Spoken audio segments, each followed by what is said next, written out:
Have you ever thought how your life would be if you were born in feudal Japan? You are born in a small mud floor hut in the middle of a rice field in feudal Japan. Not a samurai, not even close. Your father is a peasant, one of thousands who till land they will never own, for a lord they will never meet face to face. Your mother dies giving birth to your younger sister. There was no doctor to call, no hospital to run to, just a midwife, candlelight, and prayer. From the very first breath you take, one thing is already decided for you. By age 6, you're already working. Not playing, working. Bent over in the rice paddies from sunrise to sunset, mud up to your knees, feeding a family that never has enough. There are 4 rigid classes in this world.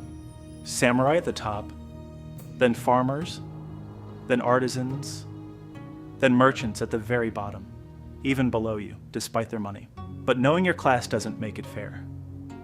It just makes it real. Samurai ride past on the road above the fields, and you are taught never to look them in the eye. One wrong glance, one moment of forgotten respect, and it could cost you your life. Your father tells you this so often it becomes instinct before you even understand why. You grow up believing this is simply what the world is. Rice, mud, silence, and a horizon you're not allowed to reach for. Then one day, everything changes. A traveling samurai stops near your village. His convoy is ambushed by bandits on the road. You are the only one nearby, and without thinking, you grab a farming tool and fight beside him. You're 12 years old. You've never held a weapon that wasn't meant for the soil. Your hands shake. Every instinct tells you to run, but you don't. That day, you save his life. And for reasons you don't fully understand yet, he doesn't forget it. He looks at you the way no samurai has ever looked at a peasant boy before. Not with pity, but with something closer to respect. The samurai takes you into his household as a servant boy, a rare chance to rise above your birth. But the other samurai-born children mock you constantly. To them, you'll always be a farmer with mud under your fingernails, no matter how hard you train.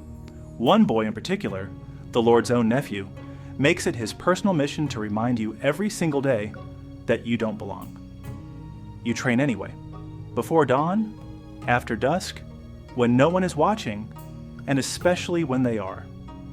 Every failure, every fall, every laugh behind your back becomes fuel instead of an ending. Slowly, painfully, your hands stop shaking. Your stance stops wobbling. And one afternoon, in a sparring match nobody expected you to win, you beat the Lord's nephew in front of the entire household. Just as your training starts to show real progress, just as you begin to believe a different life might actually be possible, war reaches your province. A rival lord invades.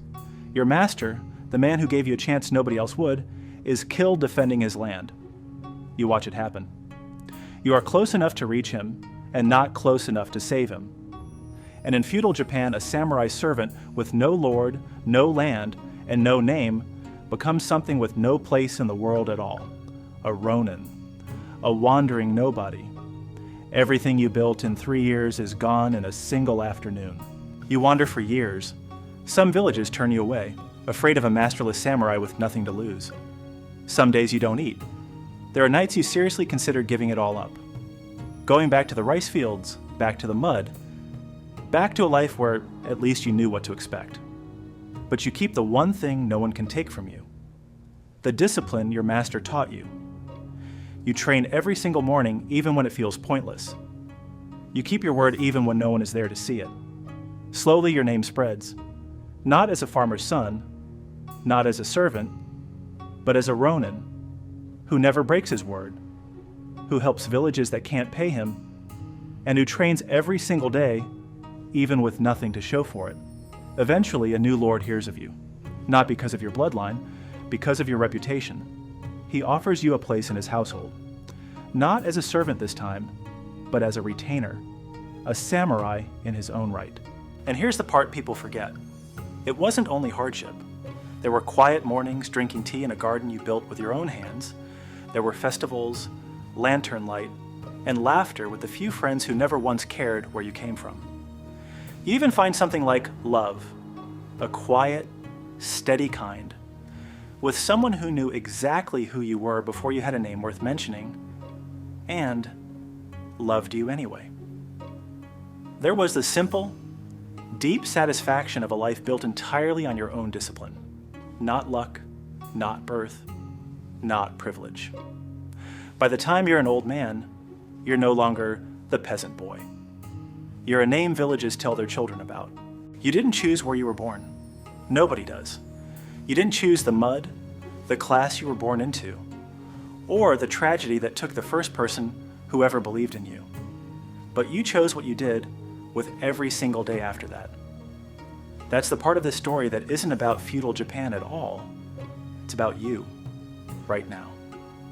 You weren't born into everything you wanted either.